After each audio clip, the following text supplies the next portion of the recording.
SSC ने staff selection commission ने SSC CGL 2025 का नोटिफिकेशन जारी कर दिया है। पूरी के पूरी 14,500 पदों पर जो है नोटिफिकेशन जारी किया। दोस्तों हम बात करने वाले हैं कि किस तरीके से मैंने एसएससी सीजीएल 2023 का जो है क्रैक किया था, और यहाँ पर आप सबों को बताना चाहता हूँ कि कैसे आप how to crack SSC CGL 2025 only 6 month, आप कैसे 6 महीने के अंदर एसएससी सीजीएल को क्रैक कर सकते हैं। आइए हम जानते हैं कि वो स्टेप बाय स्टेप क्या थे जो मैंने यहाँ पर फॉलो किया और जो आपको करने चाहिए। अगर आप इन स्टेप को फॉलो करते हैं तो ओनली विथ 6 मंथ आप जो है एसएससी सीजीएल को क्रैक कर जाएंगे। पहली बात करते हैं कि अगर पूछा क्या क्या जाता है। आप सब लोग जानते हैं कि सबसे अधिक नंबरों का और महत्वपूर्ण जो होता है तो यहाँ पर होता है मैथ्स। मैथ्स के टॉपिक होते हैं जो कि ज़्यादा बार आप लोगों को रिवीजन करना चाहिए। इसके बारे में हम बाद में बात करेंगे। पहले बात कर लें कि देखिए यहाँ पर मैथ्स पूछा जाता है, इंग्लिश पूछी जाती है, बेसिक इंग्लिश पूछी जाती है, ठीक है ना यहाँ पर। इसके बाद जो है यहाँ पर जो है जीके जनरल नॉलेज पूछा जाता है, ठीक है ना। और यहाँ पर कुछ कैलकुलेशन वगैरह रीजनिंग वगैरह पूछी जाती है, ठीक है ना। तो आप लोगों को किस बेस पर फोकस रखना है, किस बेस पर फोकस ज़्यादा रखना है ताकि आप एसएससी को क्रैक कर पाए।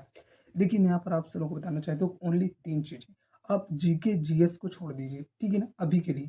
अगर आपने किसी एग्जाम की पहले से तैयारी की है तो जीके जीएस को छोड़ दीजिए, ठीक है। हाँ, लेकिन याद रखने वाली बात है कि स्टैटिक जीके जरूर पढ़ना है, स्टैटिक जीके जरूर पढ़ना है। और यहाँ पर बताना चाहता हूँ कि ओनली स्टैटिक जीके पढ़ना है। फोकस आपका 100% होना चाहिए मैथ्स पर, रीजनिंग पर और जो है इंग्लिश पर। अगर ये 3 बेसिक सब्जेक्ट आपके हाथ में है, आपकी पकड़ में है, खासकर इंग्लिश, मैथ्स और रीजनिंग, 3 खासकर जो है मैथ्स और रीजनिंग की बात करूँ तो ये 2 टॉपिक आप लोग को बहुत ही महत्वपूर्ण है, बहुत ही महत्वपूर्ण। दोस्तों मैं यहाँ पर आप सब लोग को बताना चाहता हूँ कि मैंने इसी कमरे कच्चे घर में भी रहकर मैंने जो है एसएससी को क्रैक किया।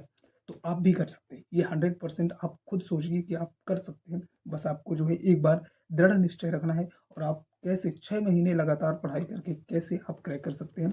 अगर आप लोग चाहते हैं कि आप मेरी स्ट्रेटजी जानना चाहते हैं तो मैंने पढ़ाना स्टार्ट कर दिए। हालांकि हमारे पास जो है व्हाइट बोर्ड ही है, लेकिन मैं आपको समझा सकता हूँ, बता सकता हूँ कि आखिर वो 6 महीने आपको किस तरीके से स्टेप बाय स्टेप जाना चाहिए ताकि आप बिगिन 6 मंथ के अंदर अंदर आपका सिलेबस पूरा कंप्लीट हो जाए। और पूरी प्रैक्टिस के साथ आप अगर पहली बार जो है ग्रेजुएशन के लास्ट ईयर में हैं तो भी आप लोगों को जो है फॉर्म भर सकते हैं, या फिर आपका ग्रेजुएशन कंप्लीट हो चुका है तो भी आप एसएससी का फॉर्म भर सकते हैं। एसएससी एक हाई लेवल वाली और अच्छी खासी जो है पोस्ट सैलरी वाली जो है जॉब होती है, जहाँ पर आप लोगों को जो है वर्दीधारी जो है पदों पर जाने को मिलता है, ठीक है ना।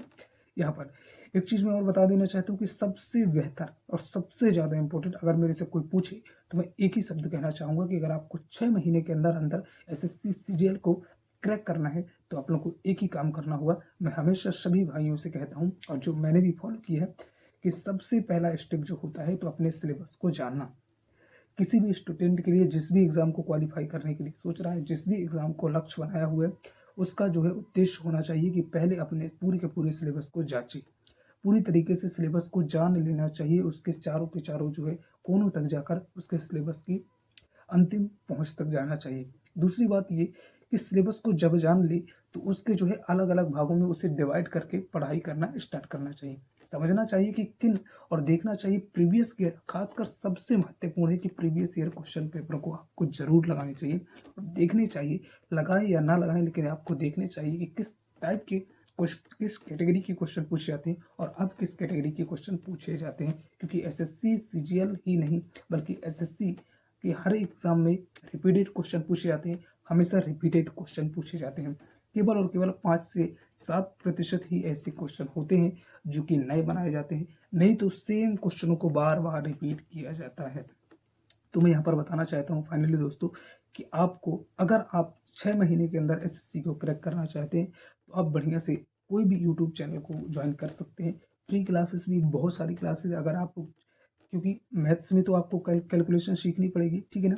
और रीजनिंग में भी अगर आपके पास पैसे की प्रॉब्लम है तो आपको कहीं जाने की ज़रूरत नहीं, बहुत सारे यूट्यूब चैनल है, आप लोग देख सकते हैं कि गगन प्रताप मैथ से है, एक और है इसी तरीके से। तो आप जो भी आपको समझ ठीक है ना।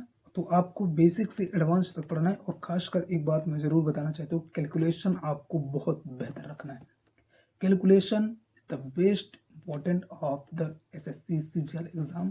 या एनी वनडे एग्ज़ाम, ठीक है ना। क्योंकि आप सब लोग जानते हैं कि एसएससी सीजीएल के अंदर 2 जो है स्टेप होते हैं। पहला होता है जो प्रीलिम्स के नाम से जाना जाता है, प्री के नाम से जाना जाता है। जब आप उसे क्वालीफाई कर देंगे आपको मेंस के लिए बुलाया जाएगा और इसके बाद आपकी डॉक्यूमेंट वेरिफिकेशन होगी और यहाँ पर इंटरव्यू नहीं होता है, ठीक है ना। तो ये बात जानने के लिए अब आप कैसे कर सकते हैं 6 महीने के अंदर, तो आप स्टेप बाय स्टेप बांटिए। पहले आप मैथ्स को बांटिए। मैथ में ज़्यादा टॉपिक नहीं है, मुश्किल से आप लोगों को 20 से 21 टॉपिक पर देखने को मिलेंगे जहाँ से भर भर कर क्वेश्चन पूछे जाते हैं। तो वो सबसे ज़्यादा है जो है अर्थमेटिक, फिर एडवांस, दोनों को आप कर सकते हैं, ठीक है। एडवांस में ओनली 2 टॉपिक हैं जिनमें से ट्रिग्नोमेट्री हो गया एक और एक क्षेत्रमिति हो गया। 2 टॉपिक सबसे ज़्यादा पूछे जाते हैं और एक जियोमेट्री हो गया, 3 टॉपिक, ठीक है। अर्थमेटिक में तो आप सब लोग जानते हैं कि कौन कौन से टॉपिक पूछे। फिर रीजनिंग के बहुत इंपॉर्टेंट क्वेश्चनों को आपको करना है, ठीक है ना। इसके बाद इंग्लिश में पकड़ बनानी है और इंग्लिश में ज़्यादा मेहनत करने की ज़रूरत नहीं, ओनली आसान ही रहता है, ठीक है ना। बस आपको समझने की ज़रूरत होती है। इसके बाद आप स्ट्रेटेजी को पढ़िए और बाकी आप लोग को लगातार रिवीजन करिए, प्रैक्टिस करिए सवालों की। और जैसे एग्ज़ाम आए उसके पहले आपको केवल और केवल मैथ्स के और रीजनिंग की जो है आपको प्रैक्टिस करनी है, ओनली मैथ्स और रीजनिंग की, बाकी को सब छोड़ देना है। और जैसे एग्ज़ाम आए 4 से 5 दिन पहले से पढ़ाई छोड़कर और आराम से एकदम जो है दिमाग को सही करके सेंटर में जाना है और आप लोग को बढ़िया से पेपर देना है। और मुझे ऐसी उम्मीद है कि अगर आप इस तरीके से अपने आप को जो है फॉलो करेंगे, सिलेबस को बाँट कर पढ़ेंगे, तो आप जल्दी समय को आपको सोचना है कि 6 महीने के अंदर कम से कम आपको 3 बार रिवीजन हो जाना चाहिए।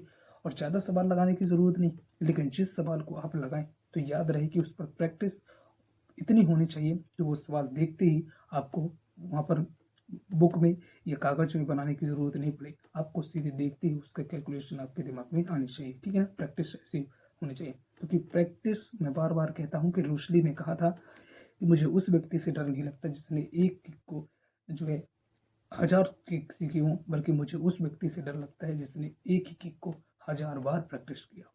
तो practice is the best important, ठीक है ना। तो जितने भी लोग एसएससी का फॉर्म भरना चाहते हैं भर सकते हैं और पोस्टें बढ़ेंगी, इंक्रीज़ होंगी, क्योंकि हर साल होती हैं। अभी 14,500 का नोटिफिकेशन जारी हो चुका है। तो मैं कहना चाहता हूँ अगर हमारे साथ देखना चाहते हैं किस तरीके से, क्योंकि मैंने स्टार्ट कर दिया है, ठीक है ना। आप ये मत सोचिए कि बोर्ड इस तरीके का व्हाइट बोर्ड है, मैंने स्टार्ट कर दिया और वादे के साथ कंप्लीट चलेंगे और topic by topic type wise सभी क्वेश्चनों को लेकर चल रहे हैं, ठीक है ना। अभी हमने अलजेब्रा स्टार्ट कर दिए, तो अलजेब्रा के बहुपद वाले सवालों को हमने पढ़ा हुआ है, ठीक है ना, बहुत सारे सवालों को। तो आइए आप लोग चाहें तो ये प्ले लिस्ट में जाकर देख सकते हैं, और नहीं तो हम जो है फिर हमारी क्लासेस तो चल ही रही हैं, ठीक है ना।